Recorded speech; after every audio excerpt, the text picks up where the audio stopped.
What's a B2 capital G here talking about Spiral in this video. So there was an event in the OCG. I believe that this was in Japan. It was on Christmas Eve. It was a pretty good sized tournament, about 115 people, and they were playing under the new January 1st OCG ban list for 2018. And guess what ended up winning the damn event? Yep, you're looking at it. Spiral ended up winning the event. Now, it's important to note that this was not like a tag tournament. This was not a team tournament. So you were going into the event knowing that you basically have to rely on yourself and obviously your deck, but this is just kind of crazy that Spiral are still contending at this level. And I think that Spiral were definitely a deck that if everybody didn't side for, everybody at least would still think, yeah, it's pretty much on my radar, because the deck was just tier 0 for such a long time. And this is obviously the ban list in the OCG that the only thing that it really did directly to Spiral was hit the Spiral Resort Field Spell, but a lot of people in the TCG think that this is going to be enough to curb this deck's power, and it really doesn't seem like it did that, because if you want to really look at this deck, does it seem all that different than what we're running here in the TCG? I know that we have three resorts here, but one of the things that I noticed is, like, people are just throwing Grinder Golem into the deck to just make up, I guess, for the consistency by adding like another huge power card. Now, I said when I first looked at the OCG ban list, I thought Grinder going to 2 was just a complete joke. I think that it was almost inconceivable that Konami thinks that a semi-limit on Grinder Golem would actually do anything. Now you're seeing decks that use Grinder Golem just run 2, because even when Spiral were at full power, you were seeing people experiment with Grinder Golem. If you guys have never seen Grinder Golem be used with Spiral, it is extremely powerful. I know that it may be a little hard to imagine, because if you're looking at this deck, you're not seeing any double summons, and you're thinking, well, in the TCG, we normal summon twice with Spiral.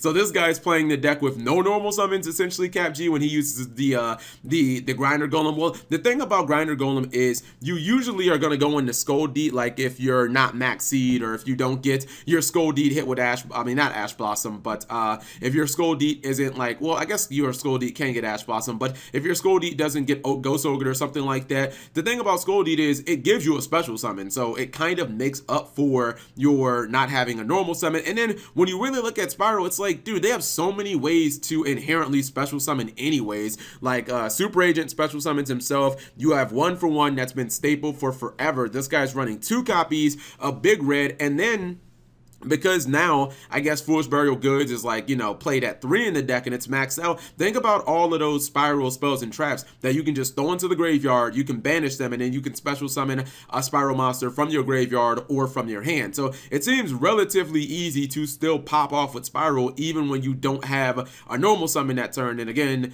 Skull Deep pretty much guarantees you at least 1 special summon, so that kind of makes up for you not having a normal summon. But I think it's kind of crazy how easily this deck has been adjusted, just basically throwing some Grinder Golems in, maxing out on Foolish Burial Goods, and then just upping some of the other like spells and traps. I think people have also just kind of undervalued how good the other spells and traps are. I mean, you have a fucking Premature Burial, like a searchable Premature Burial in this archetype. No one ever talks about this card getting limited or hit.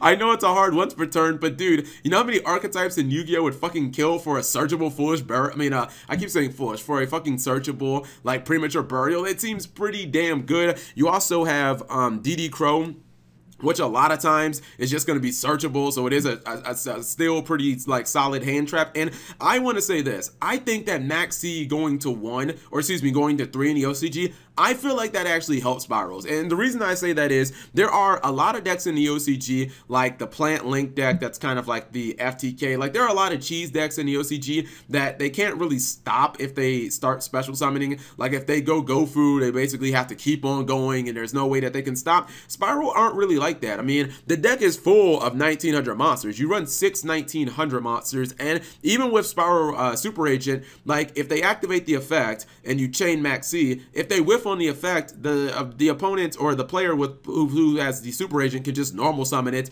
and then you went neg on your Max C and you didn't get any value out of it. And then I guess on the other side, like they can still have their Max C or a bunch of hand traps. You also have to take it in consideration. We saw in the YCS finals where it was Trickstar versus Spiral. Spiral Tough does work, man. Sitting there with a 1900 beater that essentially has a good chance of popping a card every single turn on your opponent's side of the field, like, that's a real legitimate threat. Now, I did think that people would run more copies of the Wire to basically protect your 1900s, especially Spiral Tough, because I think if you have like Spiral Tough plus a Wire, if your opponent doesn't have the Cosmic Cyclone or doesn't have any spell and trap removal, I think that that can be really hard to deal with, especially if you have like a Ghost Ogre to back it up as well. That can be very powerful. But no, he just ran like one copy of the Utility Wire, and I mean, I guess a couple of things we thought probably about the OCG. Looks like there's still going to be in the hand trap meta, where you see hand traps just being like just so many hand traps. This is what 3, 3, 2, so what, 9 hand traps in the main. But I think it's kind of absurd that Grinder Golem has been so easily thrown into the archetype, and maybe that's where we'll be. Maybe that's maybe that's where we'll be in the TCG, and maybe this changes your mind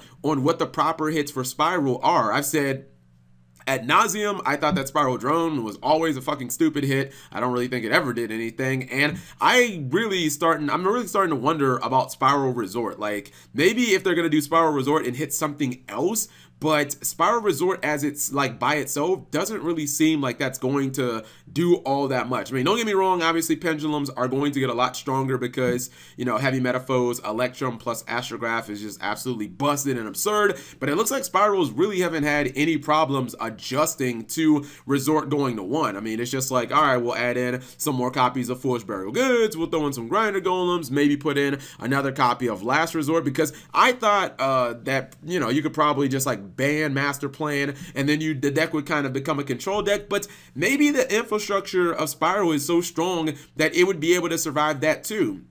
I mean, I'm trying to think about Spiral right now, right? Like, let's say that you left Spiral Resort at 3 and you did what I wanted to do and ban Master Plan. Yeah, they probably wouldn't use like Double Agent, or excuse me, they wouldn't use Double Helix or Double Agent. I don't play this fucking deck. Double Helix. Oh my god, I can't even think of the names. You can't, like, you won't be able to use Double Helix all that effectively anymore, but I guess you could still play a control version. Although, would that just be better having a control version of Spiral as like a tier 1 deck rather than the Vomit All over the field version? Because this is clearly like a vomit all over the field if your opponent has, like, you know, if your opponent doesn't have a hand trap. If your opponent does have a hand trap, then I guess you just kind of rely on like 1900 control and whatnot. But this is really interesting, and I want to know, does it change your opinions on what you think should be hit in Spiral, considering that post the ban list in the OCG, yeah, it still looks like it's probably going to be a top 5 deck. Maybe it could, if this catches on, maybe it could be, I don't know, the best deck still. So whatever you guys think, leave it in the comment section below.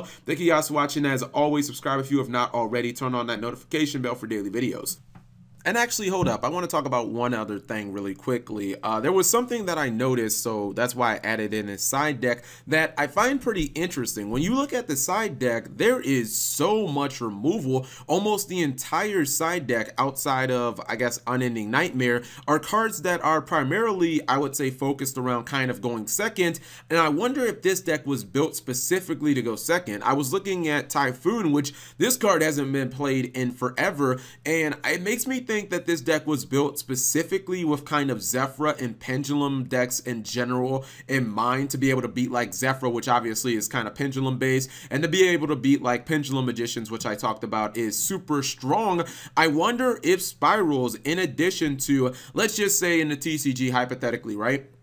Let's say on our next ban list, whenever that may be, that we get the same thing that happened in the OCG, that Resort just goes to 1. I wonder if Spirals are all going to switch to, let's just start going second, because I guess you could say inherently the consistency goes down in the deck, even if they are able to play other power cards like Grinder Golem, and they just, you know, I guess mix in other things, like they bump some of their Resort cards up, maybe play another copy of Last Resort. I wonder if you'll start seeing all Spiral players go second, because it just looks, you look at this side deck and it's just like, there's no way this guy was going first, citing in, you know, 3 Dark Holes and 3 copies of Typhoon, double copies of like Twin Twister, Harpy's Feather Duster, like Ghost Ogre. These are all cards that say, hey, I want to go second. The only go first cards in here are kind of like the Torrential Tributes, the Unending Nightmare. I guess Artifact Lancia can kind of be either first or second, but I'm just kind of ruling that out because it kind of just works both ways. But I guess that's that's a last little thing that I wanted to add on this video. I think it's interesting that you might see Spirals